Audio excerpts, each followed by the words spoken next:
過嗰年幾係咁黐線，貨又多又貴。我初初僆仔萬零蚊隻錶去到幾萬嘅。總而言之咧，嗰年幾你會開心到爆炸。General 啦嚇，差唔多所有鋼嘅 Sport Model 都要超公價㗎啦。越貴嘅嘢越難超，當 Sport Model 啦。大概 retail 咁多賣咁多，揾一個真正好似你咁嘅用家咧，其實而家唔用。哇！而家呢個經濟咁差，究竟 Sam 哥有咩辦法可以喺呢個行業仲屹立到呢個手錶呢個行業？有咩計咧？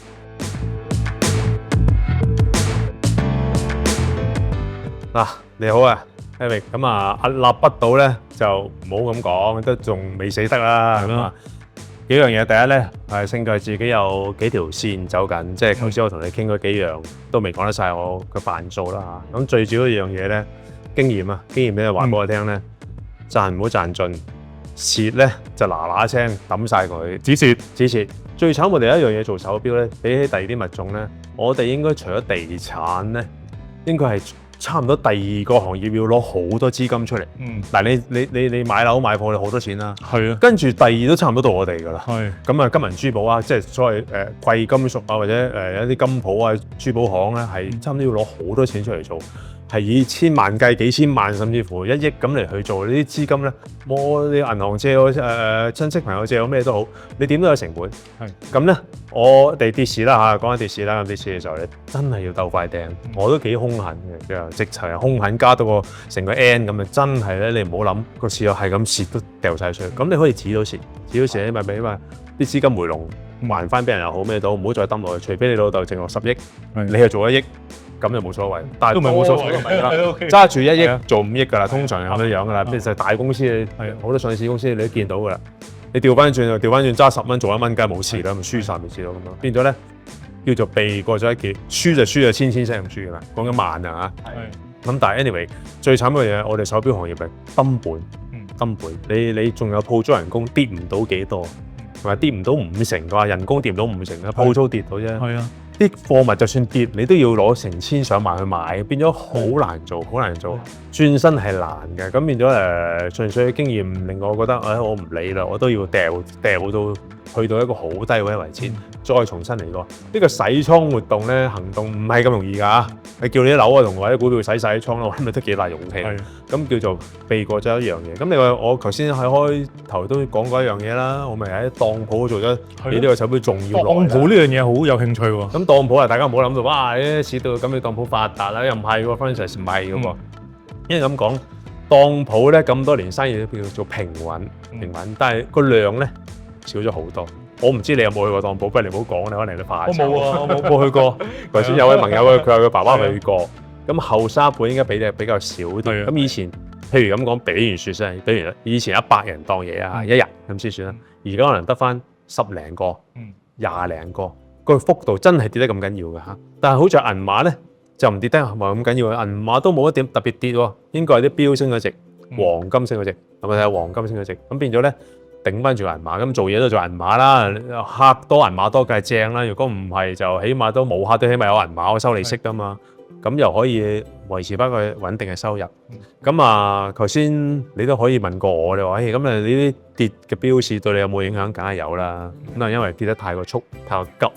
係好似銀行啲樓咁啫嘛，真係佢資不抵債，有即係我當30萬隻錶賣翻20萬，類似咁嘅樣。地通拿40幾萬，你頭先講過，你點都當30萬啦。係咯，咁今日得翻20零喎。係咯，咁佢點頂啊？咁有陣時我哋4個月先要佢嚟一次噶嘛。係，咁佢4個月俾一次利息你，佢可以 renew 再繼續噶嘛。咁你變咗又8個月過，你要等夠晒時間你跌噶啦。咁一斷檔嘅時候已經係。你又唔捨得賣下，等一等嘅不乏等你啦，睇下你會唔會即係翻生咧？再等就再跌，結果係10聲咁算。咁啊，但係遊行一樣嘢咧，你知唔知黃金升咗好多啊？係啊，呢年幾升咗30-40%。我自己都要買少少啊嚇。係啊，我哋揸實金，咁啊好在補翻條數。咁所以咧，general嚟嘅都冇乜點賺錢咧，都係過咗呢一劫。咁咧，即係咁講，如果你話咧而家香港咧最慘一樣嘢就係。唔係嗰個，即係我哋手錶跌啊，個物種跌啊，而係整體經濟都差啊嘛。譬如我嗰樣嘢跌，你股票樓市唔跌都冇嘢噶嘛。係，但係其實環環相扣，跌到連基本上我哋賣下奶茶咖啡有啲冇乜特別嘅鋪頭，都話啲人翻喺大陸都要執埋笠。因為我有啲當鋪有啲客咧都幾慘。最近我先同佢講，喂，呢啲嘢好靚，佢全部唔要斷晒，輸好多錢。一個話姐姐咁，佢話我哋做喺啲平價嘅飲食，冇生意，冇生意。我都睇佢幾慘，即係咁多錢嘅嘢，咁多錢買翻嚟，我當一個咁嘅價錢咁平，你都攞唔翻。咁呢個都係幾負面。咁我話唔緊要啦，身體健康最緊要，嗱嗱聲買咗佢，即係其實萬般都帶唔走嘅，咪放棄晒佢，咪再重新嚟過咯。重新嚟過咯，就你話花本金再搏過啦。係啦，係一個轉緊型嘅，即係我哋當日我都橫跨，即係我年紀都唔細啊，2個年代啊，舊新經濟舊經濟。我哋如果再揸舊經濟嗰個 mindset，可能都會有啲錯。我哋必須要買層樓，有錢買間鋪。我有少少文豪，雖然兩樣我都有少少。如果你叫我再買，唔好意思啊，我未必聽你支笛。或者我還一個好兇狠嘅價錢俾你，我先諗。好順咗先至。而家唔係咁樣做嘅咧，即係因為又有個電話，有個媒體、啲網絡，所有嘢加密貨幣，有好多嘢你做，因為唔需要做呢樣嘢㗎啦。係啊，所以變咗咧，你未必一定係要傳統經濟嗰樣嘢㗎啦。變咗咧。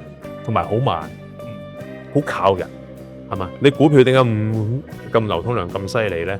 可以打個電話即刻買到，即刻出到。咁啊收咗佣唔使講啦，幾乎唔收佣㗎啦。透明嘅。係啊，咁啊手錶咧僅次於其二啊，都得嘅，即係流通量好犀利嘅，可以出口好多地方有辦法嘅，總之有門路嘅。最慘啊物業。係啊，啲咩動要成交期又要幾個月啦。我唔靠地產揾唔到人買，我靠地產要俾一個佣啦，一個梗唔得，你俾我2個3個先係有借落，先有機會會賣到啦。咁仲要等個客咧，個客會唔會有條鬼佬同你買啊？我有好多鬼佬日本人同我買過手錶，會有條鬼佬有個日本人買過層樓喎。可能淨係得香港啊，內地人士買啦。咁你咪即係高中低嘅錶都得㗎嘛，但係高中低嘅物業咧唔係全部啱大陸人嘅口味，所以投資者口味，所以變咗你個局限性好大。咁你話今日平唔平貴唔貴，我哋唔係呢個節目討論啦。咁但係咧總而言之，呢啲特性係慢就係咁㗎啦，係啦，所以變咗咧正能量多啲啦，大家唔緊要嘅，多啲即係呢個時間係低咧，其實反而有機會。咁你話我都輸晒咯，咁咪輸晒咪？就再嚟個咯，唯有係咁樣咯。如果有啲有實力嘅，我有錢咁咪可以輕輕偷下雞，搏一搏都點都係。你睇翻過香港咁多年都係低位先出手，係啊，因為高位出手都唔得，快啲放出去。我陣間有啲失物嘅標俾你，高位翻高位走都得嘅。咁但係如果長線嚟計咧，要低位好，比較穩陣少少。係啊，因為所請教你頭先講嘅呢個過程啦，會你係劈價就退咗啲貨去，亦都有好多人可能因為呢段期間經濟差，俾好多貨你，當咗好多貨係你啦。有咁而最重要就係咧，你都要揾到人接你貨。咁依家個情況咧，我覺得有個嘢留意到係個市場個消費降級係降得好，比我哋想像中快。係好多人係對於呢類型嘅投資，可能投資方面信任啦。你話用家嘅可能覺得已經經歷過呢啲可能嘅啲大風大浪，覺得我對物欲係一急速要經營上啦，係啊，所以話其實你係揾邊啲人去接你啲貨咧？係一啲投資者啊，海外嘅買家，定係仍然本地有一班人其實 keep 住好多現金係掃緊平貨咧？頭先啱嘅，頭一半句啱晒㗎啦，已經大部分想買嚟威啊翻嚟用嘅人已經少咗好多。咁但係都仲有好多咧，就海外啊，香港好在一個係一個開放型城市，好多海外人過嚟啊。我哋幾舊海外人，靠一幾百萬香港人真係有力買嘅，數嚟數去得翻好少。唔係嗰個 supporting 唔喺嗰度，我哋係個出口。咁我都頭先講過，每個月有交易會喺嗰個地方咧，就好多外國行家嚟買，或者本地人，本地都係行家㗎啦。咁佢哋一定要靠呢一個交易會，佢哋係以量買量。佢買咗翻嚟，唔好理佢啦。可能去到佢國家，或者去到佢香港嘅鋪頭，再散出去賣俾你哋啲用家啦嚇，或者真係去到 end user 咧，最終嘅消費者啦。咁但係最終消費者真係少咗好多，但係唔係冇㗎，唔係冇，有嘅。只要價錢去到一個位，經濟個理論咧，去到一個位，而家啲廣泛咁宣傳，一聽到哇咁平嘅，咁你始終你個慾念咧，你雖然話你降低咗啫，你嗰個虛榮都有噶嘛，係咪先啊？有少少嘅，有少少嘅。即係我都大尾嘅時候，我突然間係啊，都有嘅，即係30萬唔得，25唔得，22，有嘅，有少少似股票咁，賣唔到咪塞到最低咯。咁好在咧，我都幾熟悉呢個市場同埋海外好緊要，海外佔唔係一定國內啊，國內都唔係主力，係全個世界，美國、歐洲、東南亞都一人一啲啦。我唔好講邊個多啲啲啦。如果多嚟講，老實講啊，美國今天啊，美國都某一樣物種都幾亮幾外亮嘅。始終佢都係個經濟強勢。我唔知佢係 bubble 定咩嘢。今日納指又話新高啦，係咪啊？同埋佢哋好中意 credit 嘅，佢哋咪俾嘢買嘢唔俾錢嘅，先攞咗俾數期嘅，即係有啲，所以呢一樣形容咧，點解佢量化寬鬆咪咁咧？總之成個國家點解爭咁多錢咪鬼叫你信我咩？係咯，你唔信我信邊個啫？咁佢爭住幾萬億美金嘅債，咁你信咪買咯。我呢度喺出口好多係美國、歐洲都有，咁啊東南亞、香港咧比較實際少少，我真係俾錢你，咁啊。各式各樣就散晒所有啲貨，所以你眼光好緊要，有一紮貨點都去得到嘅，所以都唔使太擔心。即係其實呢段期間，海外嘅消費者啦，或者一啲投資者啊，海外嘅行家咯，再細分啲係啦，幫咗你喺呢個疫情係艱難嘅時刻捱過咗。係啦。咁不如你講下其實咧，因為你呢個過程咧，亦都係探索咗一個叫做好似 auction 即係拍賣會啦，係又再一啲好似而家現場我哋拍攝嘅場地就係一個做拍賣會嘅地方。係咁你成個概念係點樣深度出嚟？拍賣會嘅地方其實好簡單啊。如果你哋熟悉嘅咧，日本啊，我形容係全世界拍賣會最成熟嘅地方。你睇君德健拍賣車，二手車，二手名牌。唔係名牌都賣得㗎，衫褲係咪二手古着潮流，譬如一啲銀器電話 iPhone 二手嘅，日本嘅拍賣好成着三文魚都係啊，嗰啲吞拿魚都係啊，嗰啲都係拍賣嘅。佢哋咧係有你冇你拍賣最好㗎啦，咁又佢唔識就咁買嘅，就咁買佢冇咁叻㗎。咁咧呢度係其實我同日本人好耐有嘅係合作做嘅，咁將日本嘅文化搬過嚟香港，做咗大概都係大半年咧，試一試。將個文化睇下得唔得？將啲手錶擺喺度做拍賣，咁啊當然有好多流程啦，影相喺網上啊，唔係就 live 咧就冇，因為我哋係對全世界，咁你唔可以叫個日本人叫個鬼佬嚟呢度睇嘅，你一定要擺上網，即係類似 Carousell 啊，類似上拍，你或者你Chrono24，你已經睇晒嗰隻錶啦嘛，咁你落一個 bid。咁到時夠時間，我哋就開啲，就睇下邊個最，就喺呢度就係，或者呢個就係嗰個地點啦。咁譬如講我街市得拍賣咁啊，影相我舉贏你，舉鬧你，即係唔係嘅，即係唔係嗰種，就喺個電腦嘅程式裏邊做嘅。即係呢一樣嘢喺日本非常，起碼要講2次，普遍好犀利嘅。做得好大，銀碼好大，講緊幾千萬。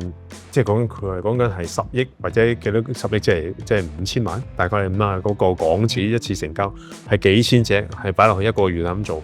我啲日本朋友就做緊呢啲嘢，咁啊將佢做過嚟。咁其中一個散貨渠道啦，咁你一定要唔係2條腿走路嘅，而家有4條嘅差唔多。即係你行一條就即係單調兼絕章，冇你就死嘅，呢個鋪牌你就玩完啦。唯有係咁樣樣咯，我覺得同埋一樣控制成本，同埋咧，我見好多行業，我話俾你聽，而家有咪幾間大品牌執笠，係好多執飲食嗰啲啦。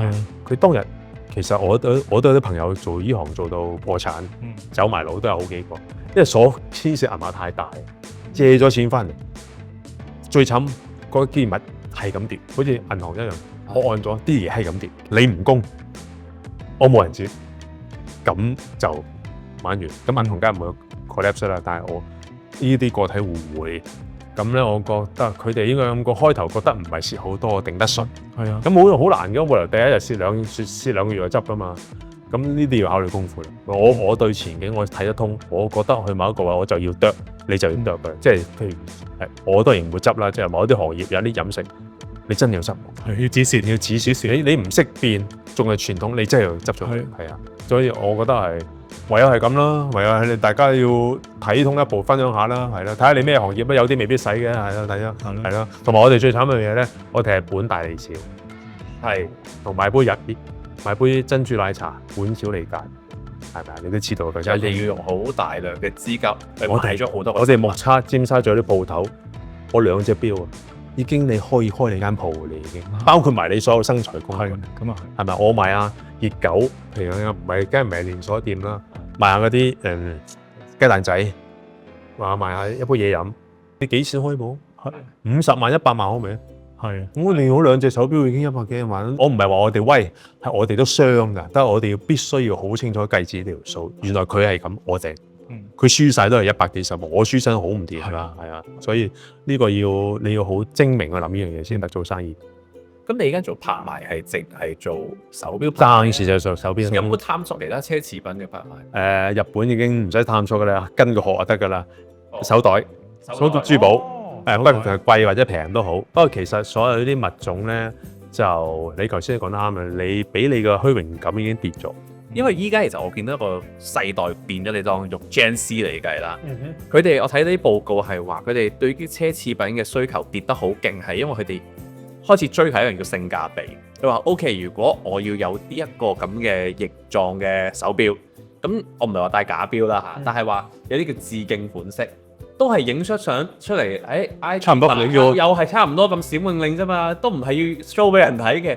咁所以就話呢啲因素都令到新世代唔係好想接觸呢啲奢侈品啦。係。咁然之後老一輩嘅就開始就物慾降低啦嘛，覺得我都開始唔使見人啊，或者經歷過風雨之後，其實錢財身外物嘅，又會咁樣諗嘅。其實你哋點樣去面對呢一種嘅市場需求改變咧？即係一個結構性改變嚟㗎。嗱，你話係咪結構啊？少少問號，你都講啱一半啫。咁你話 Z 世代係有啲咁嘅嘢，佢可能嘥幾百蚊買隻拉布布掛喺個心口，嗰隻嘢都 overrated㗎，係啊，貶值啫係咪先？都一樣有拍賣都一樣貴㗎。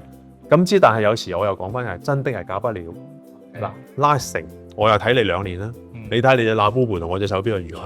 即係你又要睇遠少少。你可以話咧人數需要嘅係少咗，咁但係咧有冇市場有？你做唔做到嗰班人？以前1000人，而家得500，我咪做呢500人咯。你做得到都夠養你㗎啦。咁只要你揼實啲，唔好有咩泡沫，唔好有咩爆破。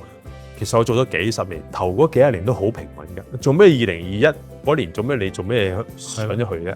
咁你唔會，你佢唔落㗎，你只能夠跟。我哋係跟嘅啫。問題你火車頭，火車尾。如果個新車落緊咧，你喺尾咧，你仲上，咁你就死啦。咁我喺車頭，我咪攞咯，即刻嗱一聲。冇辦法㗎，即係做生意都要領先唔到，只能夠跟嘅啫。你高年執得個低㗎嘛。係啊。咁你話頭先你講嗰樣嘢係有一班人係咁諗嘅，但係事實上我又答你，市場承受到，因為又有好多地方，譬如美國、日本先進啲嘅國家，新加坡、泰國、大陸啊、北京、上海都好多人使得起錢。事實證明有 supporting 就真係得啦。係啊，過咗 bubble 咧，去翻個健康咧，同埋咧。世界各大個數嚟出去5隻手指大廠，你估佢唔識計數咩？佢 overproduce 佢都會食。到時咪關下停產。係啦，某啲量產、停產、加價咧，仲有加價咁嚟去做翻個市。呢樣嘢係人為㗎嘛。你記住呢樣嘢咧，其實發咗佢嘅咋。係咯。我哋就係第4、5、6、7線啦。係咯。佢唔係天然嘢，佢唔係即係要開採個礦啊，上天俾你，佢做嘅啫嘛。係咯。喂，我揾多幾個做咪得咯。係啊。所以你都某程度上都唔會太過信嚇。如果你係真係投資咧，成日都講啦，賣咗咪算咯。係啊，我都想分享一下投資咧，賣咗咧再升你都唔開心喎。你覺得買平咗？係啊，你買咗翻嚟跌，你又唔開心。係啊，喂。Eric 啊，咁跟住你想升定跌咧？係咧，係咪？我覺得一樣嘢知足啊，知足常樂，自己嘅心態啦，控制自己心態啦，係啊，開心係啊，我哋當嗰句金句，知足心常樂㗎，係啊，係咧。我突然間我得閒話俾你聽，點解會有呢句説話？佢有啲意義喺裏邊嘅，所以你夠咪算數咯，係咧。呢個我自己個人嘅覺得就咁樣。今日學咗好多 Sam 哥嘅風險管理啦。只賺止蝕。如果唔想錯過我哋下次嘅資訊咁精彩嘅影片，記住 like、分享、share、追蹤我哋。我哋下次見，拜拜。